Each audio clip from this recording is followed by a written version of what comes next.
जय श्रीमन नारायण मित्रों, आज हम एकादशी व्रत के बारे में कुछ विशेष बातें करेंगे।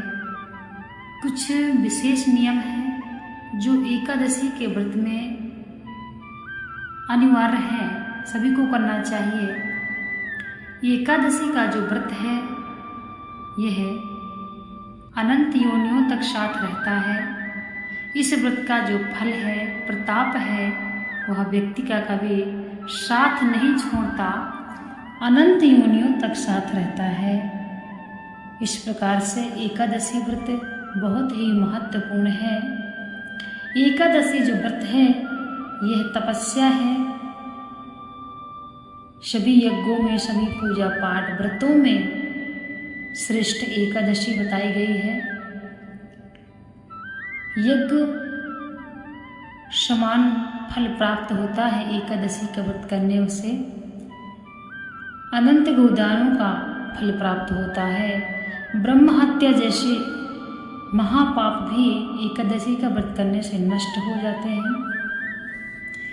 परंतु एकादशी के कुछ नियम हैं जो सभी को मालूम होना चाहिए। सभी स्मार्त वाले जो एकादशी का व्रत धारण करते हैं उनको यह नियम आज हम बताएंगे।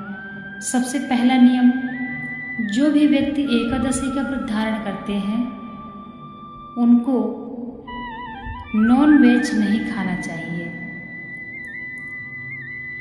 नॉन वेज का स्वतः त्याग कर देना चाहिए। दूसरा नियम है, जो व्यक्ति एकादशी का व्रत धारण करते हैं तो दशमी के एक दिन पहले से ही प्याज और लहसुन का यानी कि तामसिक वस्तुओं का त्याग कर देना चाहिए। 8 साल के जो बच्चा यानी 8 साल से उम्र का आयु का बच्चा एकादशी का व्रत धारण कर सकता है। यदि आपके घर में बच्चे हैं और वो एकादशी के व्रत आप उनसे करवा रहे हैं तो उनकी उम्र कम से कम 8 साल की होनी चाहिए। एकादशी व्रत के दिन सभी को पता है कि चावल नहीं खाते हैं। चावल एक ऋषि के हाड़ और मांस के समान बतलाई गई है। इसलिए चावल तो ठीक है, परंतु अन्न बिल्कुल भी नहीं खाना चाहिए। कोई भी अन्न हो, इसलिए अन्न का बिल्कुल आपको नियम करना है कि अन्न नहीं खाना चाहिए। यदि एकादशी के दिन भूल से घर में अतिथि आ जाए कोई, या फिर कोई मांगने वाला कोई आ जाए, भिखारी कोई भी आ जाए, तो उस दिन आप दान में अन्न नहीं दे सकते हैं। फल दें और कोई भी वस्तुएं दें, परंतु अन्न नहीं। यह बताया गया है, यदि एकादशी के दिन घर में अतिथि आ जाते हैं तब उनको भी फलाहार ही देना चाहिए। और जो बच्चे व्रत नहीं करते हैं, छोटे हैं, उनको कहा जाता है अन्न नहीं देना चाहिए, उनको भी फलाहार किसी तरीके से रखना चाहिए। कोई वृद्ध है, कोई छोटा बालक है, नहीं चल सकता है तो मजबूरी है, परंतु जहाँ तक चले तो अन्न से एकादशी के दिन बचना चाहिए। और एकादशी का व्रत धारण करने वाले व्यक्ति को द्वादशी के दिन प्रातः समयानुसार जो भी पारायण का समय हो उस समय पारायण करना चाहिए। पहले प्रातः नहा धो के पूजा पाठ इत्यादि करके भगवान का भोग, यदि आप खीर बना सकते हैं तो बहुत ही अच्छा है, लगाना चाहिए और खीर का भोग लगाना चाहिए। अगर नहीं बना सकते हैं तो आप ऐसे भी चावल जरूर उस दिन अर्पित करें। और तुलसी का पत्ता अर्पित करना चाहिए। द्वादशी के दिन किसी ब्राह्मण को दान अवश्य देना चाहिए। ब्राह्मण को दान देना इसलिए आवश्यक है कि ब्राह्मण के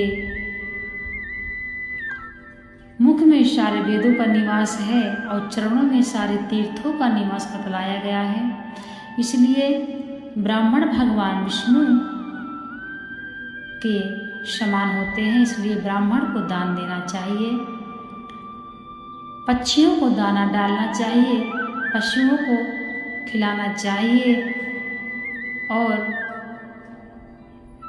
पूजा करके फिर नियम के अनुसार पारायण करना चाहिए।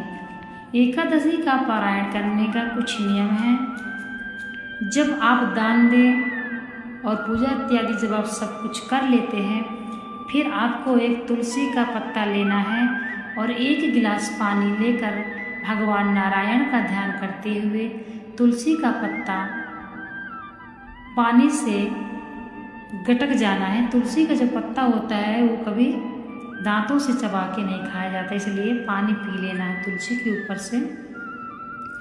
फिर आप 4 दाना चावल खा के फिर आप कुछ भी खाइए।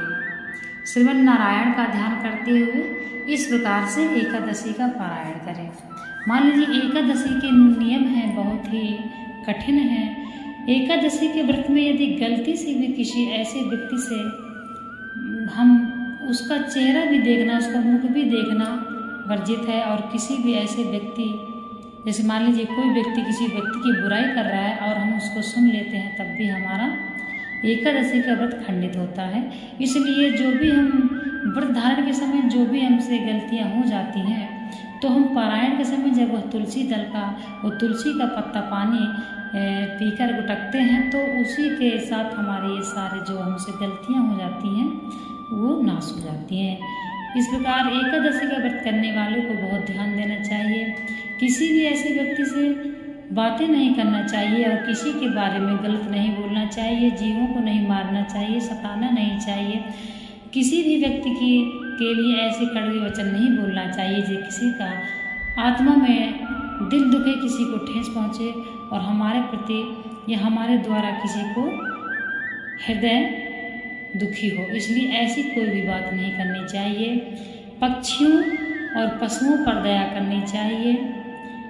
एकादशी के व्रत में बताया गया है कि जो व्यक्ति एकादशी का व्रत करता है उसको झाड़ू भी नहीं लगाना चाहिए, पोछा भी नहीं लगाना चाहिए। इसका कारण यह है कि जब हम झाड़ू पोछा लगाते हैं तो छोटे छोटे जीव होते हैं जो हमको नहीं दिखते हैं, और हम झाड़ू मार देते हैं या पोछा मार देते हैं तो हमसे वो पाप हो जाता है। इसलिए झाड़ू पहले लगाया जाता है, क्योंकि झाड़ू लगाने से जीव हट जाते हैं, कुछ तो मर जाते हैं। डायरेक्ट अगर पोछा लगाते हैं तो सभी छोटे छोटे जीव मर जाते हैं। इसलिए एकादशी के दिन यदि घर में कोई है तो आप झाड़ू पोछा ना करें, यदि कोई नहीं है तो आप धीरे धीरे झाड़ू लगा सकते हैं। और एकादशी के व्रत करने वाले व्यक्ति को एकादशी के दिन बाल कभी नहीं धुलना चाहिए।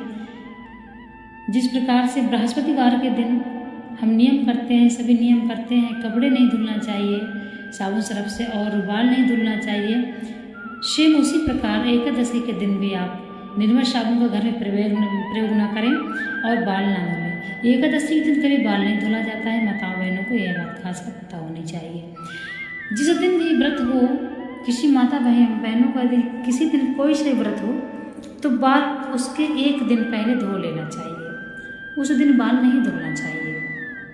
इस प्रकार से एकादशी का व्रत नियम से ब्रह्म मुहूर्त में उठकर श्रद्धा भावना से स्नान आदि करके संकल्प सहित पूजा करें और संकल्प में, हे भगवान, मैं एकादशी का व्रत धारण कर रहा हूँ, आप मेरे एकादशी का व्रत पूर्ण कराने में, सफल कराने में मदद करें प्रभु। जो भी मुझसे गलतियाँ हो जाए प्रभु क्षमा करें। इस प्रकार से आप एकादशी का व्रत करें। एकादशी के व्रत के जो नियम हैं वह अनिवार्य हैं। एकादशी का व्रत करने वाले व्यक्ति के नॉन वेज बिल्कुल भी नहीं खाना चाहिए और लहसुन प्याज के बिना यदि नहीं चल पा रहा है तो आप 1-2 दिन पहले से जरूर त्याग कर दें। इसलिए इन बातों का ध्यान करना चाहिए। 8 साल से ऊपर का जो बच्चा है, 8 साल का बच्चा एकादशी का व्रत धारण कर सकता है। यदि और छोटे बच्चे हैं तो उनको फल इत्यादि खिलाएं दिन में और उनको भी ऐसे रखें, अन्न से हो सके तो उनको बचा लीजिए, अन्न नहीं दीजिए। इस प्रकार से एकादशी का व्रत करने वालों को यह नियम अवश्य पता होना चाहिए।